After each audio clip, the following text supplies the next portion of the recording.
So this morning, Michael is on vacation, so we let him take a week or two off. So many of you are familiar with Anna Mello. She is our music for today. Please welcome her. Here. So I'm going to be using some tracks today. I mean, it's always lovely to have live band, but I don't play the instruments and I don't have that, so we're going to use tracks. So this first song, I was talking with Michael and Steve about it. This is actually a song that I wrote for CSLT a few years back.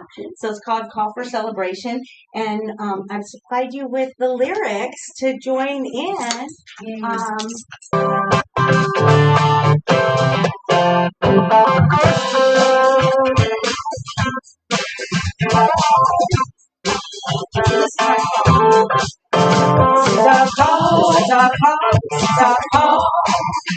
Celebration.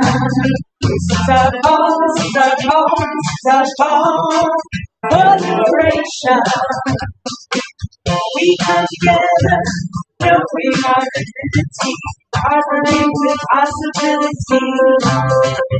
The more we try to speak, who they truly are, we discover that it's full and no more is all. It's our call, it's our call, it's our call.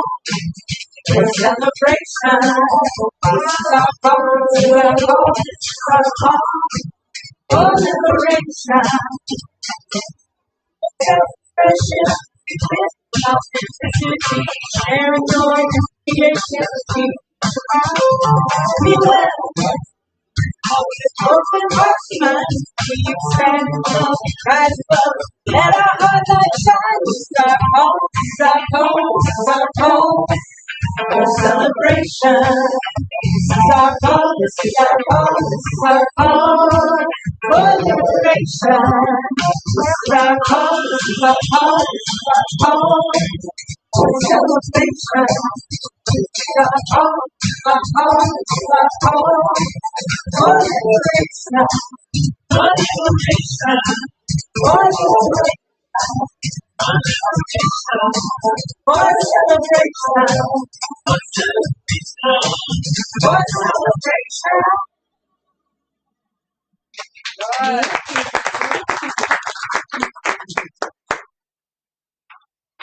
Good morning and welcome to the Center for Spiritual Living Tucson. My name is Morgana and I'm your host this morning. Let's take a quick moment to get grounded, settle into our space, let ourselves be present. I'd like to invite everyone to take a few deep breaths, breathing in slowly, hold, and release. Letting go of everything that is not here now. We are all a unique expression of the divine source, the one life. That life is God's life. That life is perfect. That life is our life now. If you are setting an intention to experience a happier life, better health, more abundant living, you are in the right place. Know that wherever you are on your spiritual path, you are welcome here. Okay, so welcome to those near and far in our hearts. Quick reminder, let's make sure the phones are on silent, airport, do not disturb, whatever your favorite setting is. And before each service, there is, of course, meditation, half an hour before service, in the annex across the hall. I hope you all have a copy of the bulletin this morning. If you don't, raise your hand. Someone will get you one quickly. There are just a few things to point out. First of all, this is Mastermind Week, but it has been called for rain. We are going to skip Mastermind this week, maintaining the intentions that were previously established. Join us again on the first Sunday of next month. LGBTQ and friends met this morning, and I think the times might be in a little fluctuations. 8:30 next month. 8:30 next month? Yep. Okay. And that is because beginning March 1st, we start our service at 10 a.m. So everybody's getting up a little bit earlier and getting done with church a little earlier too. And we're going to continue in room 4 for the time being. Okay, and remember we actually have a sign-up list in the back of the room for people who are ready and able to help us move next Saturday from 10 to 3. Or just show up. Or show up when you can. The pizza and drinks will be there whenever you get there. Okay, so we're just moving into the rooms that are ready and beginning our return to Craycroft. So if everyone will turn to the first page of the bulletin, we'll read our spiritual statement, our mission statement together. CSLT, Tucson, is an inclusive, vibrant, spiritual community focusing on personal connection through our beliefs, principles, and practices of the science of mind.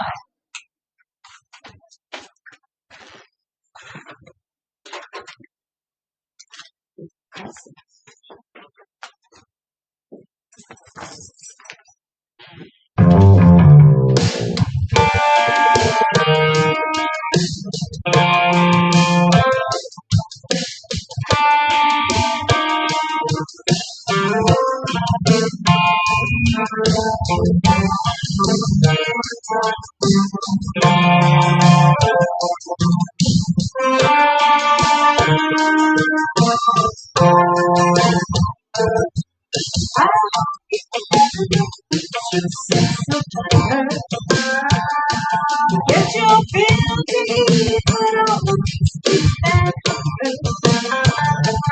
they never take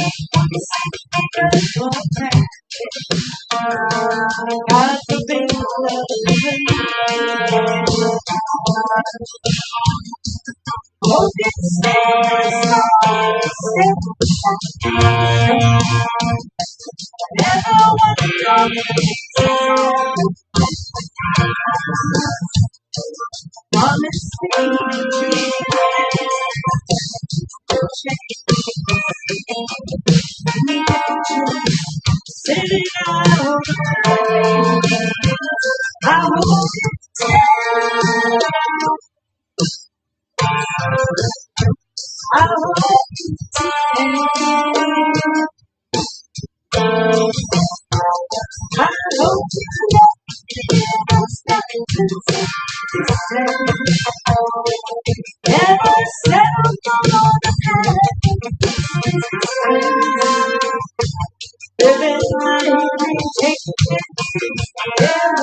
you come close to sundown. If I have more,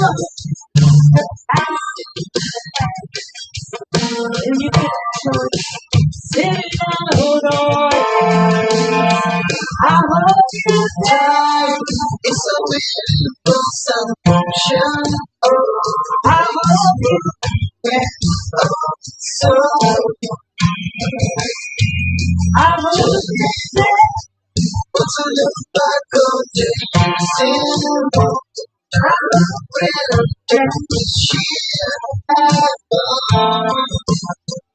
I hope you still stay beside you. Never one problem inside.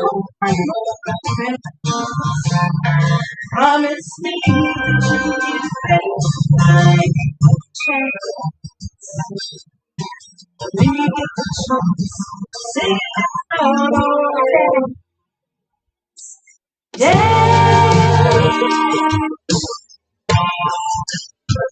I hope that I hope you die. It's a window celebration. I hope you so.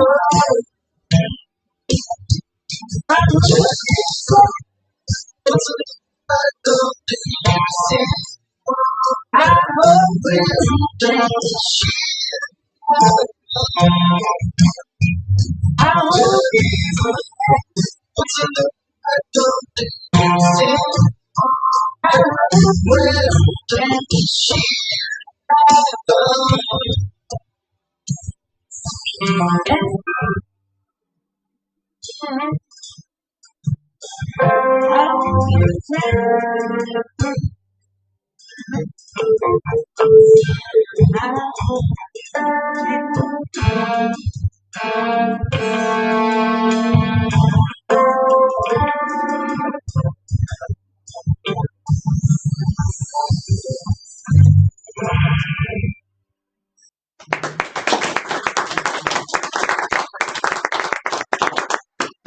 you.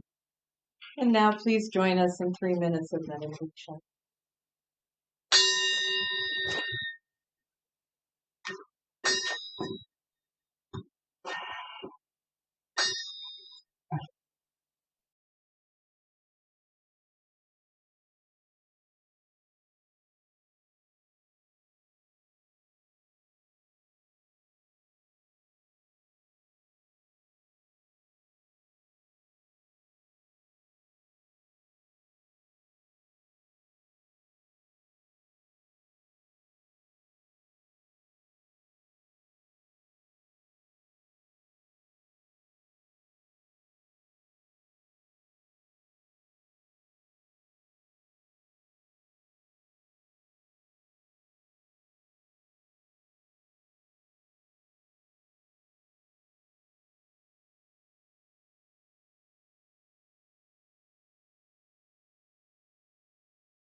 Taking that deep breath, continuing to ride that wave of the bell into that inner place where we know that there is only one, one divine creative intelligence, one life, one love, one breath. And that one divine idea is expressing itself in, as, and through all of creation. It is the dance. However we dance the dance of joy, the dance of life. And so we come together as wonderful, beautiful lights, as that divine expression of the one, in unique form, each of us with our own unique talents and unique gifts, all part of the whole. And so this gathering this morning, I know, is blessed, that we come together in God, in spirit, in love. So I'm grateful for everyone who has said yes, for Anna for being our inspirational music today, for Stephen for giving us his inspirational talks, for everyone who has been just continuing to support this center as we move through this journey of recreation, knowing that all things new are all things new in God. So I'm blessed, I am grateful, and I release this word knowing it is being released into the law of yes, into the law of action. Knowing all is well, all is good, I release it and anchor it by saying, and so it is.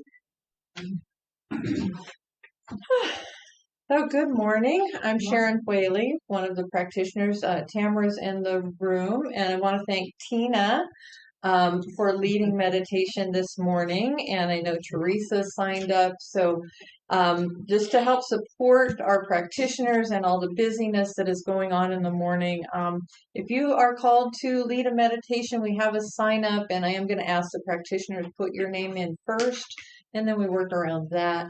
But there's just so many opportunities and ways to serve. And Tamara and I, are you staying after service? No. She will. She has other obligations, but if you need prayer support, next week I'll be here. Yes.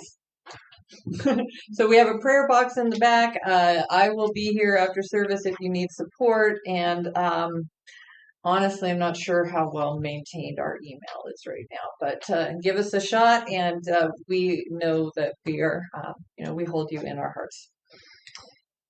So now, in your bulletin, we have our spiritual thought of the day, and all of these are from Ernest Holmes' Science of Mind. Today's thought is, spiritual life begins where fear ends. We must be willing to step beyond the known, trusting that the law will meet us there. Faith is not a denial of fear. It is a decision to move forward in spite of it. Faith is the daring act moving forward before the way is fully revealed. We demonstrate the power of mind by daring to believe in it. Spirit does not move after we step. It meets us as we step. The edge is not a place of danger. It is a place of demonstration.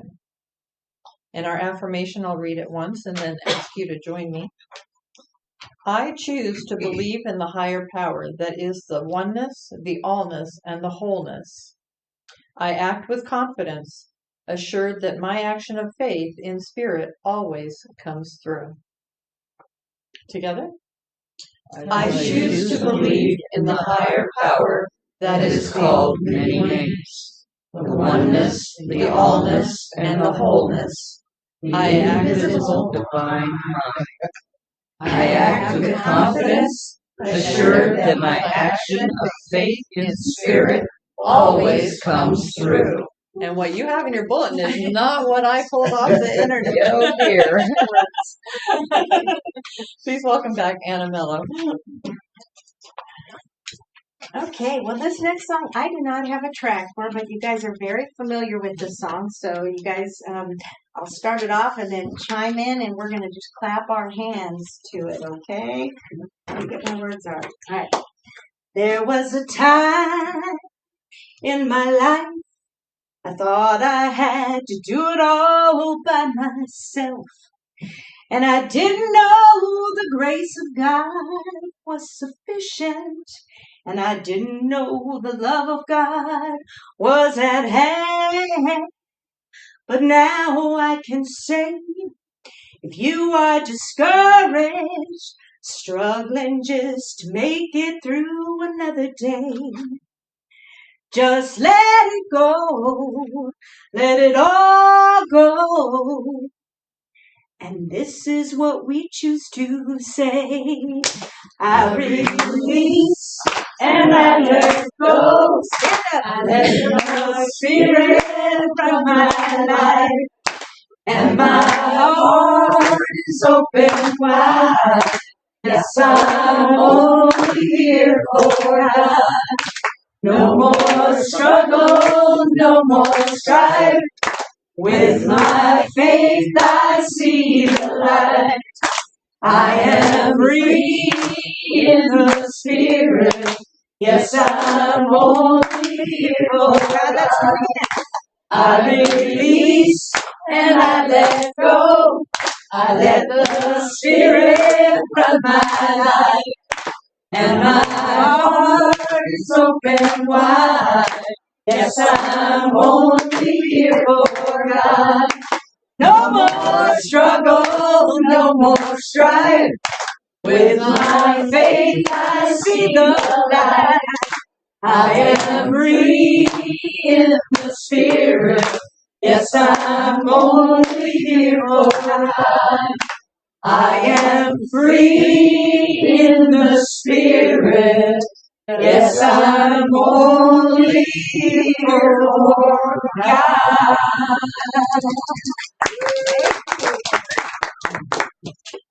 All right. So I would like to introduce our guest speaker. You may have seen him around. He, I think, came up to me in November and said, I want to do a talk. So here he is. Stephen Sanders is a licensed New Thought minister with a master's degree in counseling psychology. He worked in adult corrections as a prison counselor, probation parole officer, and community corrections officer before discovering New Thought spirituality in 1986.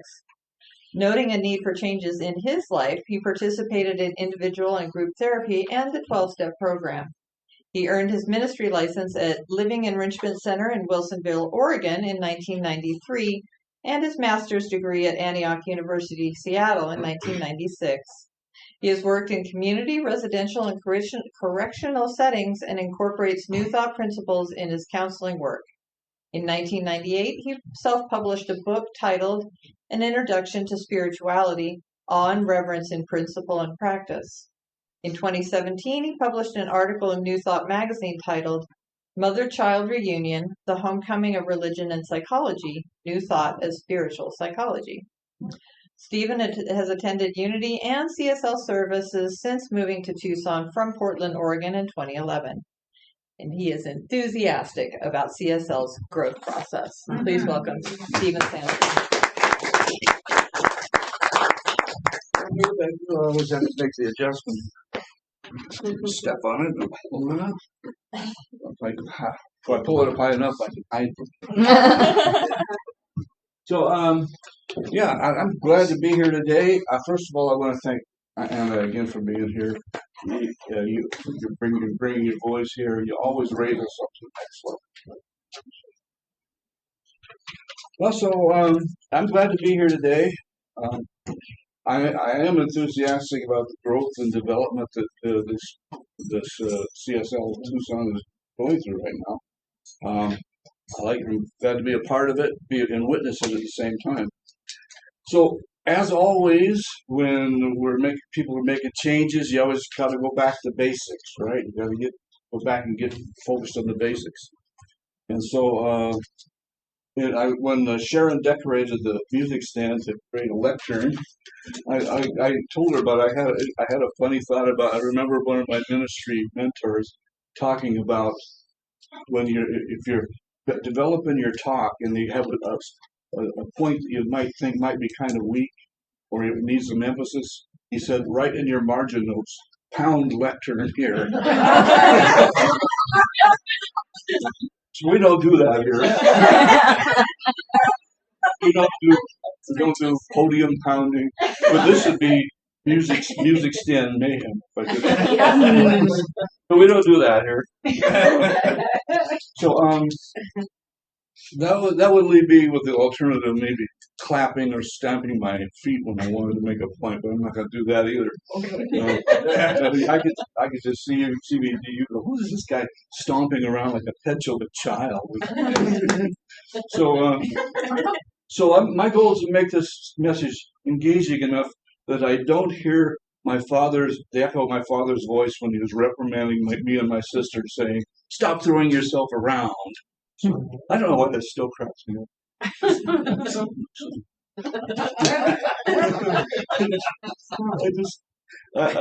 He used to get mad when he said it. I started laughing.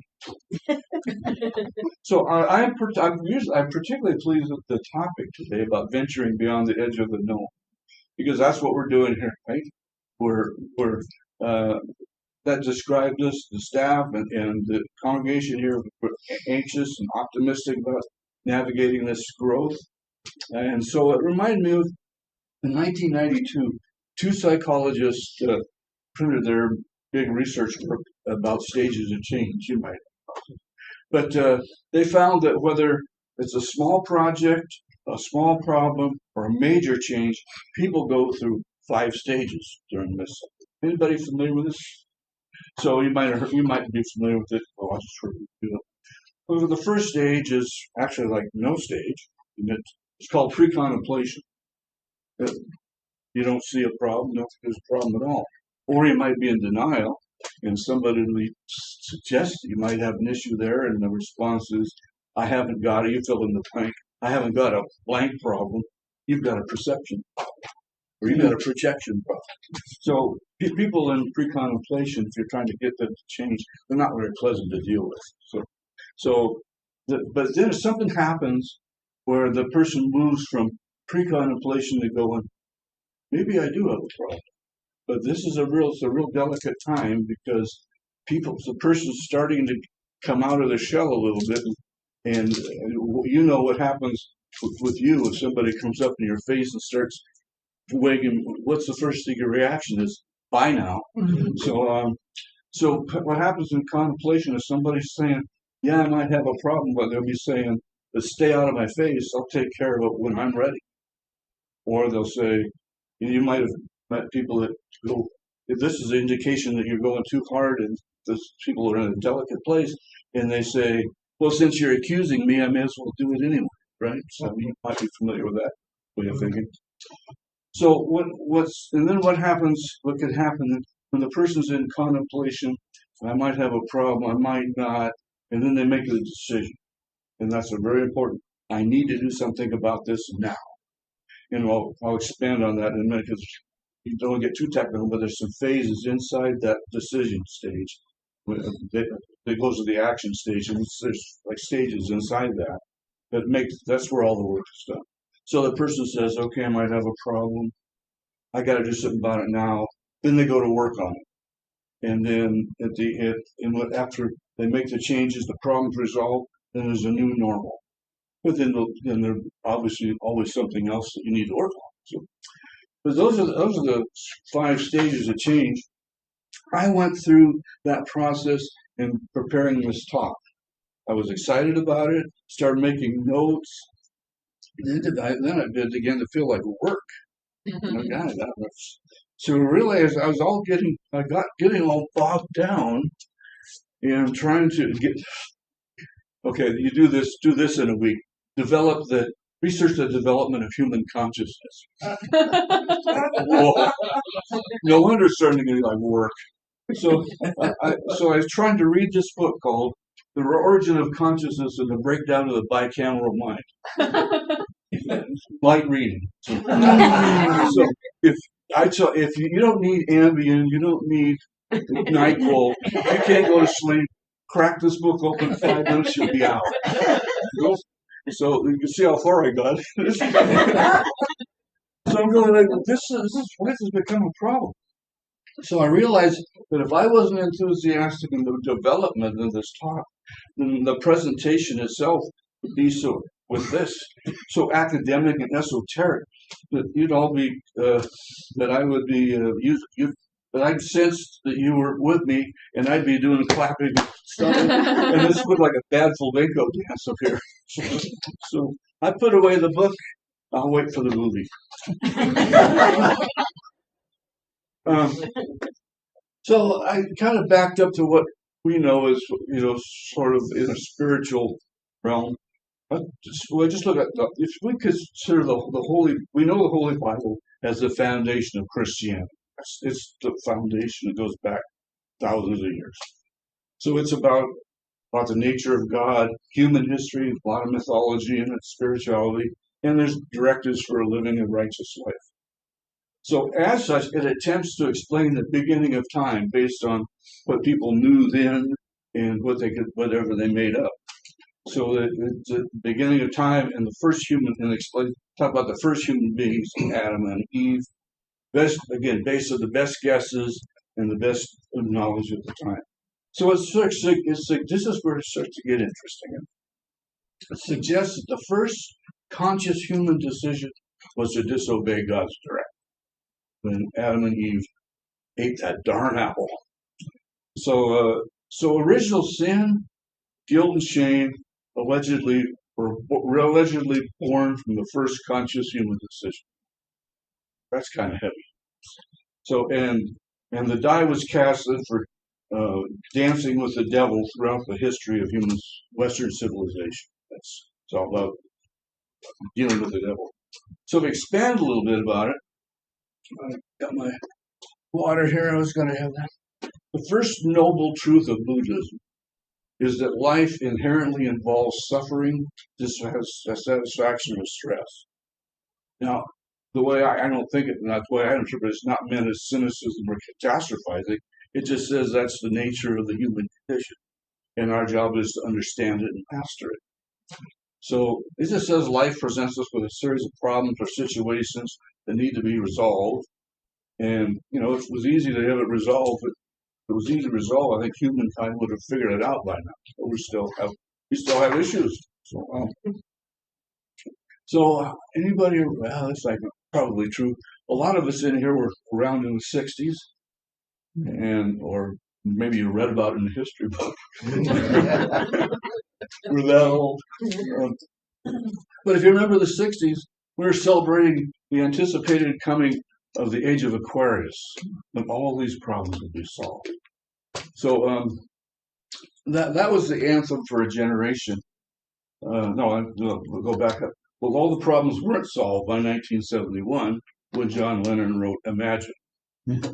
So that was an anthem for a generation, speculating on what life would be like without problems. No heaven, no hell, all people living together, no countries, nothing to kill or die for, no religion, no possessions.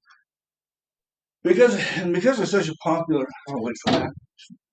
because it's such a popular vision, I always get a little anxious about applying critical thinking to it, because it's sometimes people that feel that that's questioning that song is like heresy or like swearing in church. So here it goes. Okay, contemplate this for a minute.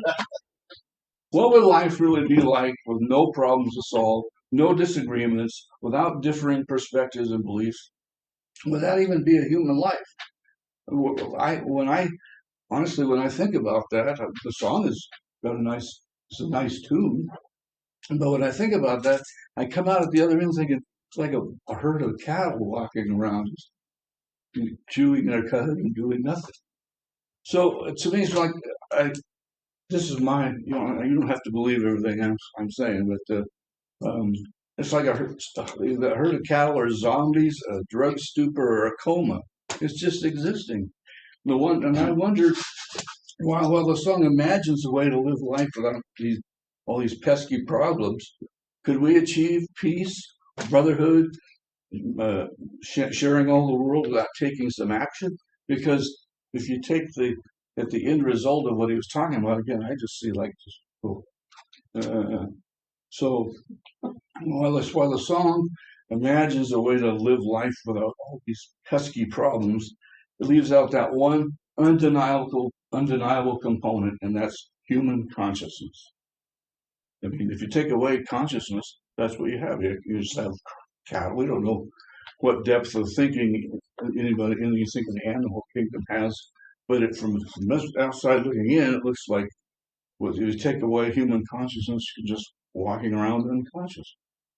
So we can jump forward to recent times, and there are four acclaimed authors that talk about this.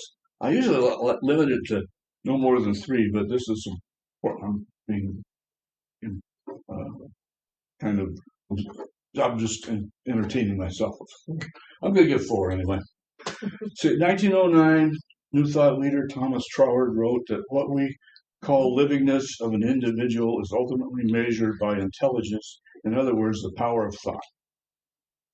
In 1946, psychiatrist and concentration camp survivor Viktor Frankl wrote, "What man actually needs is not attention to a state, but rather the striving and struggle for a worthwhile goal, a freely chosen task."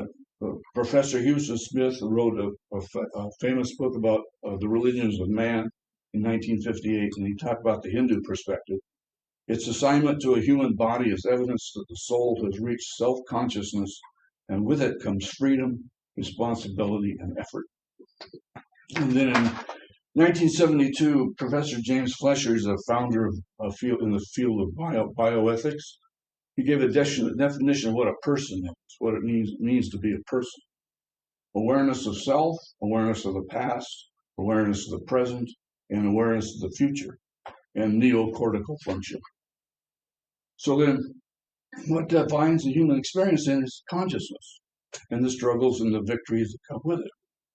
So I'm going to lighten up on John Lennon here in a minute. I think that maybe he agreed with the sentiment that consciousness is just that annoying time between naps. I don't know where I heard that, but I didn't make that up, but I thought it was a good one. So human consciousness is a two-edged sword. It's the joy in knowing that we are free to steer and create our own lives. I mean, when you have moments when you realize that's free, that's just like everything is great. But on the other side, there's the challenge to see the results of our decisions as gifts, opportunities for more learning and growth. It's just more of that saying that with freedom comes responsibility. So that's a two-edged sword. So psychology, this is where I really get excited. I wrote that article. I'm really excited about this. The psychology over the last century has merged with New Thought spirituality. It's come together. I don't know why it isn't all the papers out there. To me, it's pretty exciting. So Ernest Holmes defines spirit as relentlessly pushing towards expression, expansion, and experience, towards full manifestation of our highest potential. So that's why we're here. I mean, that's what brings us here. So there's a couple more quotes. Maybe I'll limit it to 3 on this one. Yeah. So in 1939, a neurophysiologist named Kurt Goldstein wrote that the organism is governed by the tendency to actualize as much as possible its capacity. So to see whether that field they're starting to come together. In 1950, there's a psychologist who became famous. Her name is Karen Horney, and she says there is a central inner force common to all human beings and yet unique to each, which is the deep source of growth. And then in 1968, Abraham Maslow, who's considered father of humanistic psychology, said there is a drive for self-actualization, the full use and exploitation of talents and capabilities, a higher psychology, transpersonal, transhuman, centered in the universe. So when they come together, to me it's magnificent. This merger of New Thought, spirituality, and psychology, it captures the pulse of human life. And so spiritual psychology is not an oxymoron anymore. You couldn't be spiritual and psychology and go like psychology. They've come together. And to me, and I'm just speaking personally, and probably sharing the same with you. That's why I'm here, because those two have come together, and this New Thought addresses that. To me, this is like home. So within psychology, everybody here is probably familiar with cognitive psychology. It just talks about It's the human part of the spiritual experience. And things happen in our formative years and in our lives that set a pattern of thoughts, feelings, and actions that slow us down from achieving our potential, hinder our connection with spirit and with ourselves. So when we set out to change those patterns, we go through the stages of change, like I just talked about. So whether you call it recovery or personal growth, all the work happens inside the action stage of change. So I was going to ask this question in one form, but I'll ask it in the other. Anyone in here, anyone ever? Yeah, I'll do it. Has anyone in here done recovery work, midlife crisis, or had any major life changes? No major life Yeah, you're all a bunch of cattle. So I put here, maybe the question should be, who hasn't? So, Exactly. So I'm going to go through this. I'm going to go through the stages, the phases inside this action stage, and you probably, because everybody has gone through these, you'll probably to one degree or another recognize yourself in here. We might still be going through that. Yeah. Well, then you just put it on your wall. This is a map. This is well, and as a matter of fact, that's one issue I've had when I work in substance abuse programs is, and I haven't worked in all of them, so I can't speak for all of them. But I did get bothered. But all the ones I worked in, I made a point to do this, but nobody told people that were going through withdrawal and recovery, or people having problems. Nobody talked about, well, this is the stages you're going to go through. People aren't transmissions. Like, now I'm here, because you kind of go, but there's a flow to it. So I was always about that. So I made a point, just for me, for my work, that when my clients, I would tell them, this is probably what you're going to experience in some form, some way, and you need to know that you're not crazy, that this is normal for what you're going through. So this is kind of a metaphysical process. It's I'll explain it quickly. So if you remember, if you stopped a behavior, whether it be with chemicals or something that was not working for you, was causing problems in your life, a lot of times that's the way people had to adjust. That's how they coped. So if you take that away, what do you got? Nothing. And so one of the first things that in that action stage, one of the first experiences that people have sometimes is anger and resentment. Everybody else gets to go out and have fun. I got nothing. Sit around here watching TV, waiting for something that there's a Bruce Springsteen lyric about sitting here trying to write this book. You remember this? Mm-hmm. Oh, Dances in the Dark. Mm-hmm. Yeah. So you've all heard of maybe known dry drunks. You ever expressed that? That's a lot of times that's what they're going through, is they've stopped, but that doesn't mean they're in recovery. They just stopped. Now they got nothing. So it's cynical and surly, hard to deal with, and sometimes it's pretty easy for them to stop because they're just angry and go back to what they were doing. So that might feel like the longest phase. If you can identify ever gone through it, you might have had that as being the longest phase, but it's all individual. So it's really to tell you exactly how it is. But that's generally the first thing that happens. Now, the metaphysical part of this is that the way you move it, you get out of it, is you experience it and you express it. And I'll get it. There's a quote from attributed to Jesus from the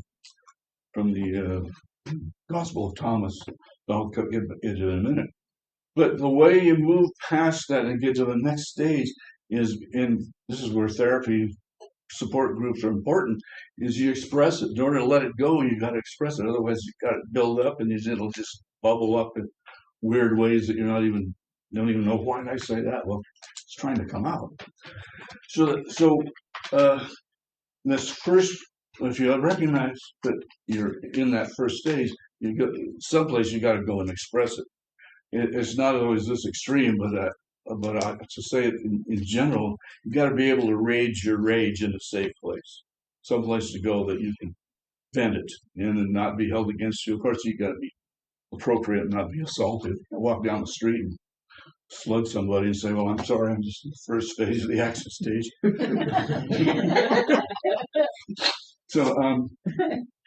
So if you do that, then you can see if you recognize it. You start to feel a switch, and this comes. The first part might be the longest. This next stage is the hardest. Tell clients you're making progress if you move from anger to feeling guilt and shame. Guilt and shame is progress. I mean, how many of us, all of us have some level of guilt and shame we're probably still living with. But when you start feeling that, that means that you moved to the next level. We all know that anger is a defense, right? Anger is a defense against being hurt or fear of being hurt. And so when you take away the way you've coped or the way you've dealt with things, then you're angry, then you get that kind of, you push that through, then you go to the next stage of feeling guilt and remorse. Look what I did to myself. Look what I did to my family. I messed everything up. There's those feelings of hopeless and helpless. And then a lot of times people, when they get in the stage, this is when they start to do, even if they don't know what it means, but they start praying or start doing something to get some relief. And when you get in this stage, you feel a desire to clean up the mess. And so sometimes you'll say out loud, I'll just share a little bit. When I reached the stage in my recovery, I thought I was this tough PO, that I had everything in hand, I could handle anything. And I'm on the edge of my bed crying, reached up saying, "God help me, I don't want to live like this anymore." So that's when it gets. This is when people are likely to quit counseling or therapy or go back out, is because that's just it seems like too much to deal with. I don't want to feel this, like I'm this much of a mess. But then you go from raging your rage and then crying your tears and making your amends in this stage. And that's how, when you're doing it enough, you're moving, you're letting it go, you move it, then you know you're making progress, because after that, there's this increased feeling of optimism starts to grow up inside you. I don't know if anybody's relating to this, but the guilt and shame seems to lift and you go, "Oh, I do have a second chance." And then people get to increasing spirituality. This is when you see people in this stage of their recovery or this stage of counseling out into photography also, and taking pictures and taking hikes and being out in the world. And so, but it's important to keep the counseling going at that point, because if you just say, "Oh, I got it made now," well, you're just making it. You're still in the process of finalizing that state, that action stage of change. So people are trying new experiments, new behaviors, new thinking. They're just trying out different things in the world. And then gradually, as make those experiments and start adapting to things, internalizing new thoughts, feelings, and behavior. And then the new self starts to rise up. So this is, it was interesting, we're talking, somebody mentioned about Easter, because these phases are actually a metaphor for when we celebrate Easter. When I did it, I would take personal trips someplace, go to a sunrise service. I remember, I won't get too much of that. I think it was on the island of one of the Rarotonga, South Pacific. I took myself there, and got to this place in the dark when I knew where to go there, and all these chickens are picking around at my feet while I'm watching the sunrise service, doing my own personal thing. So when you go through those phases in the action stage, you're actually experiencing your own personal. It feels like crucifixion, and it's death of that old self and rebirth of the new self. So, and that's what the Easter story.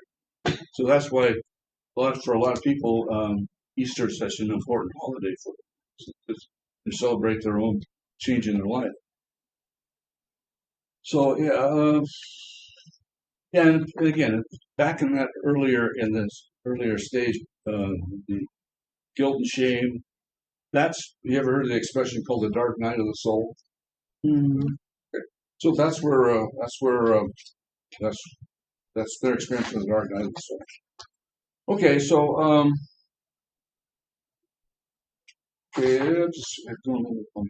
so we're all here today celebrating this, right? We're all celebrating our ever increasing connection with Spirit. We're all here celebrating that every week. So we've found the courage and turned to face the strain, as maybe David told David Bowie's song "Change." You described in this song about. So we've all here. We've done that. We've faced the changes. We've changed the strain, and this courage has made us more prepared each time we face venturing beyond the edge of the unknown. So one extracurricular activity I recommend that you do is, anybody seen the movie called Defending Your Life? Yes. Your wife? Yeah. Yeah, it's a I guess no, but it's a lighthearted comedy about facing your fears. It's with Meryl Streep and Albert Brooks. So okay, so I'll just sort of wrap this up. We can draw on the advice from philosopher Johann Wolfgang to come von Goethe. He said, the moment one definitely commits oneself, then providence moves too, and whatever you can do or dream you can, begin it. Boldness has genius, power, and magic in it. Begin it now. So I'm going to invite you to do this affirmation, two-part affirmation. So I'll say it, and then if you repeat it. First part, today, right now, I am in charge of my mind. Today, right now, I am in charge of my mind. Today, right now, I am in charge of my life. Today, right now, I am in charge of my life. And so it is. And so it is. Thank you.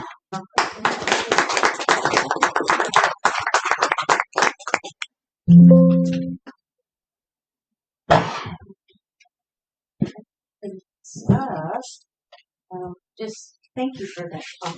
That really supported me in just thinking about some things that some family members are going through and some of my own experiences in the past. And I just want to give a little shout out too, if you're interested. And this was when I was with CSLT and, both with CSLT and Unity. There's some CDs back there. I know a lot of people don't use CDs, but that was a manifestation of my healing process, going through some big life changes. And that CD got me to that point where I was able to see, oh yeah, I had to feel the anger and the shame and guilt, all this sort of stuff. And here's some new beginnings. So, you are welcome to take one. They're not for sale. They're gifts. Take a couple, give them away if you want. So it's out there. It was just a healing process. So anyways, I'm going to go ahead and sing a fun song that actually Steve brought this to my attention 2 years back. And it's called Walking Away a Wind.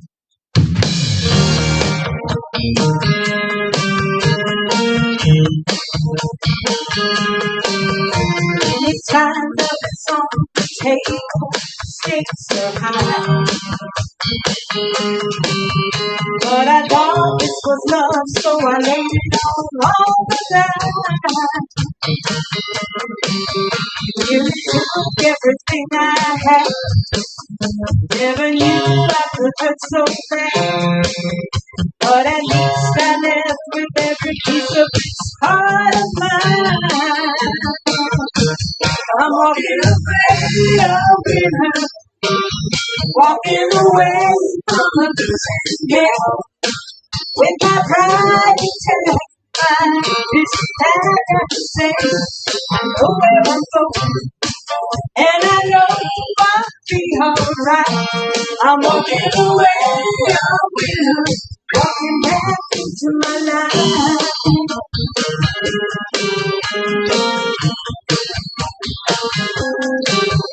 Was a hard way to go when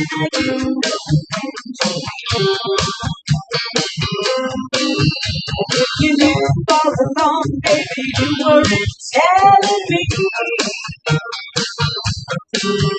Now I know what I can live without. I'm heading down the right road now. Still believing in the way that a real love is meant to be. I'm walking away a winner. Walking away from a losing game. With my right hand and my say, look where I'm going, and I know I'll be alright. I'm walking away, walking back to my life.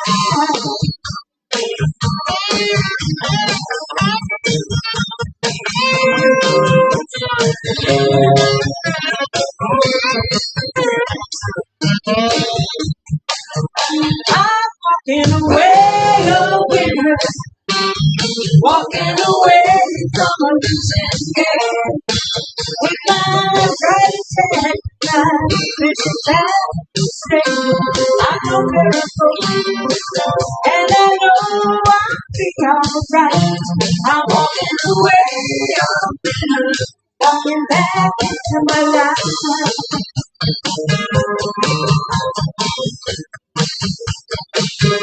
I'm walking away a winner,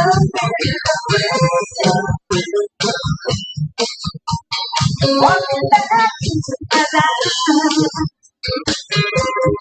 Walking away a winner, I'm walking away a winner, walking back into my life.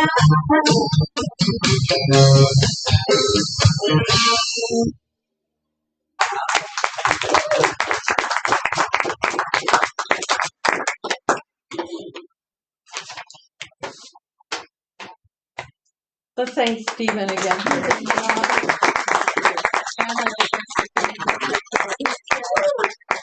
And thank you all for being here. Last week we met and I think we had like about 15 people. I didn't actually count the circle, but I kind of after the fact was like, okay, went around.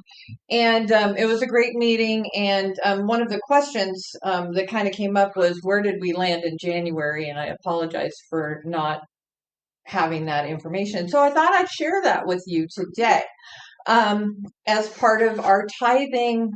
Thank you. And I'm just going to, our fiscal year starts September, correct? And so I'm just going to say the numbers because we all knew, when the pot got stirred back in October with Jeff, we all knew the average September through December, we were spending on average $10,625 a month. We were bringing in on average $3,261.50 per month. So we know we made some drastic, hard choices. And so January, I just want to let you know where we landed in January. Our expenses for January were $3,102.52. Wow. Your generous contributions were right in average $3,130.88, which left us in the black $28.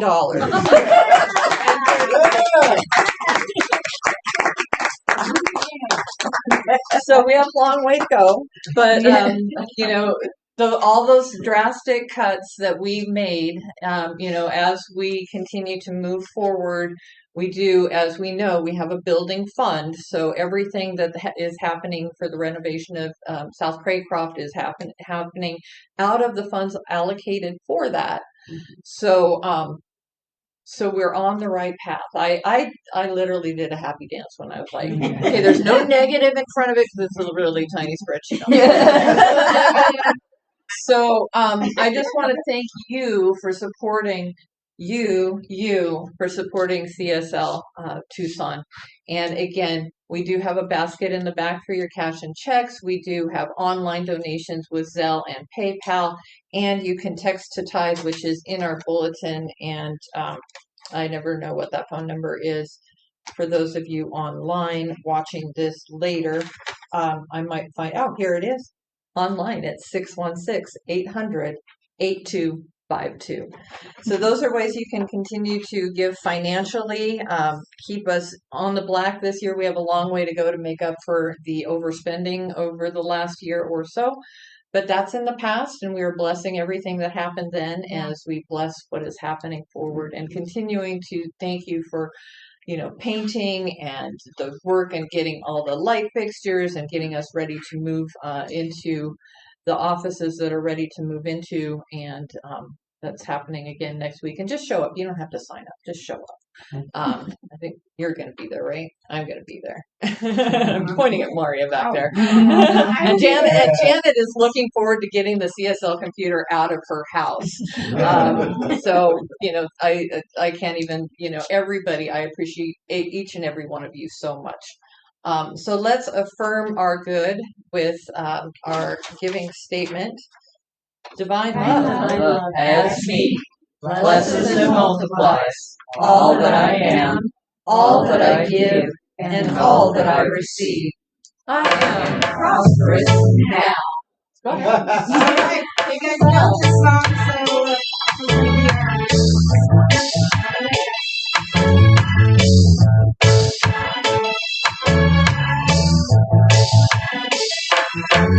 don't worry about a thing, 'cause every little thing's gonna be alright. See, don't worry about a thing, 'cause every little thing's gonna be alright. Rise up this morning, smile with the rising sun.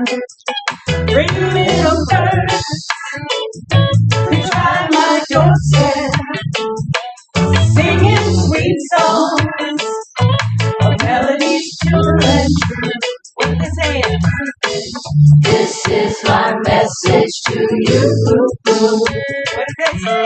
Don't worry about a thing, 'cause every little thing's gonna be alright. Don't worry about a thing, 'cause every little thing's gonna be alright. Rise up this morning, smile with the rising sun. Bring little birds to try my doorstep, singing sweet songs of melodies pure and true. Saying, this is my message to you. Don't worry about a thing, 'cause every little thing's gonna be alright. Don't worry about a thing, 'cause every little thing's gonna be alright. Don't worry, I don't know, about a thing, 'cause every little thing's gonna be alright. Yes, every little thing gonna be alright. Thank you all for being here. Have a blessed week.